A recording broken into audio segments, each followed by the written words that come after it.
United nurses അസോസിയേഷന്റെ സമരം കേരളത്തിൽ നടന്നുകൊണ്ടിരിക്കുന്നത് അറിയായിരിക്കുമല്ലോ. ശമ്പളം 25,000 നിന്ന് 40,000 രൂപയാക്കണം എന്ന് ആവശ്യപ്പെട്ടുകൊണ്ടുള്ള ഒരു സമരമാണിത്.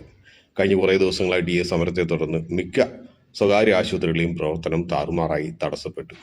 ഇത് സ്വാഭാവികമായിട്ടുള്ള ഒരു ആവശ്യം തന്നെയാണ് എന്ന രീതിയിലൊക്കെയാണ് നടക്കുന്നത്. പക്ഷേ ഈ 25,000 നിന്നും ഇന്ന് മിക്ക ആശുപത്രികളും 25,000 കൊടുക്കുന്നെന്ന് കരുതുക. വലിയ ആശുപത്രികളായിട്ടുള്ള ആസ്റ്ററൊക്കെ പോലത്തെ ഉള്ളവരൊക്കെ കോർപ്പറേറ്റ് ഹോസ്പിറ്റലൊക്കെ ഏകദേശം ആ ഒരു നിലയിലൊക്കെ കൊടുക്കുന്നുണ്ട്. ഇതിൽ നിന്നും ഒരു 15,000 രൂപയുടെ ഒരു വർധനവ് ഈ നഴ്സിംഗ് സ്റ്റാഫിനെ കൂട്ടിക്കഴിഞ്ഞാൽ, പ്രത്യേകിച്ച് അസിസ്റ്റന്റിനെ സംബന്ധിച്ചൊക്കെ ആണെങ്കിൽ 50% അസിസ്റ്റന്റ് ഹോസ്പിറ്റൽ ബെഡ്സൊക്കെ കേരളത്തിലാണുള്ളത്. ഇങ്ങനെ കൂട്ടിക്കഴിഞ്ഞാൽ അസിസ്റ്റന്റിനെ സംബന്ധിച്ച് ഏകദേശം നെറ്റ് പ്രോഫിറ്റ് മാർജിൻ ഏകദേശം 1.5% കുറയും. 1.5% കുറയുക എന്ന് വെച്ച് കഴിഞ്ഞാൽ ആകെ നെറ്റ് പ്രോഫിറ്റ് മാർജിൻ എന്ന് പറഞ്ഞാൽ 8% ചില്ലറയാണ്. അതിൽ നിന്ന് 1.5% കുറഞ്ഞ് 6% എന്ന് പറയുന്ന ലീൻ മാർജിനിലേക്ക് എത്തും. പ്രധാനമായും മനസ്സിലാക്കേണ്ട ഒരു കാര്യം, വളരെ ലീൻ മാർജിനിൽ ഓപ്പറേറ്റ് ചെയ്യുന്ന പല ബിസിനസ്സുകളും പ്രായോഗികമല്ല അത്തരത്തിൽ നടത്തിക്കൊണ്ട് പോവുക എന്നുള്ളതാണ്. ചുമരില്ലാതെ ചിത്രം വരയ്ക്കാൻ വളരെ ബുദ്ധിമുട്ടാണ്. മറ്റൊരു പ്രധാന പ്രശ്നം സമൂഹത്തെ നോക്കിക്കാണുന്നതെന്ന് വെച്ച് കഴിഞ്ഞാൽ, എസ്റ്റർ പോലെയോ അല്ലെങ്കിൽ വലിയ ഹോസ്പിറ്റൽസൊക്കെ അവർക്ക് ഇത്തരത്തിലുള്ള പ്രോഫിറ്റ് മാർജിൻ ഡ്രോപ്പ് ചെയ്യുന്നതിനെയൊക്കെ എന്തെങ്കിലും ടാക്കിൾ ചെയ്യാനുള്ള വഴികൾ വേറെ കണ്ടുപിടിച്ചേക്കാം.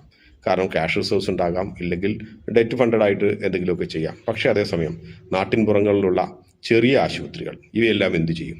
ആത്യന്തികമായി സംഭവിക്കാൻ പോകുന്നത് 40,000 രൂപ എന്ന ഒരു മിനിമം ശമ്പളത്തിലേക്ക് ഉയർത്തി കഴിഞ്ഞാൽ ഇത്തരത്തിലുള്ള നാട്ടിൻപുറങ്ങളിലും ഒക്കെയുള്ള ചെറിയ ക്ലിനിക്കുകളും ഹോസ്പിറ്റലുകളും അവയെല്ലാം പൂട്ടിപ്പോയതായിട്ട് തന്നെ വരും.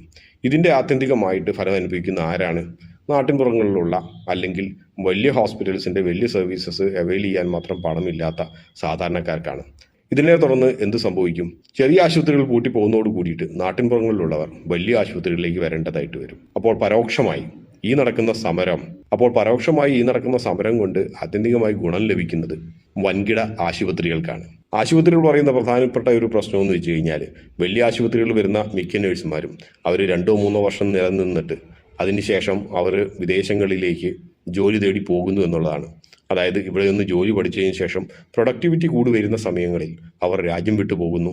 അതിനിപ്പോൾ 40,000 രൂപ കൊടുത്താൽ പോലും 2-2.5 ലക്ഷം രൂപയും ലഭിക്കുന്നത് കൊണ്ട് എന്താണെങ്കിലും ഒരു ട്രെയിനിങ് പീരീഡ് എന്ന രീതിയിൽ രാജ്യം വിട്ടു പോകാനുള്ള സാധ്യതകൾ വളരെ കൂടുതലാണ്. പ്രായോഗികമായി ഇതിന് ചെയ്യാനുള്ള ഒരു കാര്യം 1 വർഷത്തെയോ 2 വർഷത്തെയോ ബോണ്ട് എഴുതി വാങ്ങിച്ച് ശമ്പളം വർദ്ധിപ്പിക്കുക എന്നുള്ളതാണ്. അതാണ് രാജ്യത്തിനും ബിസിനസ്സിനും ഈ ഒരു വ്യവസായം നിലനിൽക്കാനും ജനങ്ങൾക്കും നല്ലത്. പക്ഷേ ഈ പറഞ്ഞ ഒരു ബോണ്ട് എഴുതി വാങ്ങിക്കുക എന്ന് പറയുന്നത് നിയമപ്രകാരം എത്രത്തോളം പ്രായോഗികമാണ് എന്നുള്ള ഒരു പ്രശ്നവും അവിടെ നിലനിൽക്കുന്നു.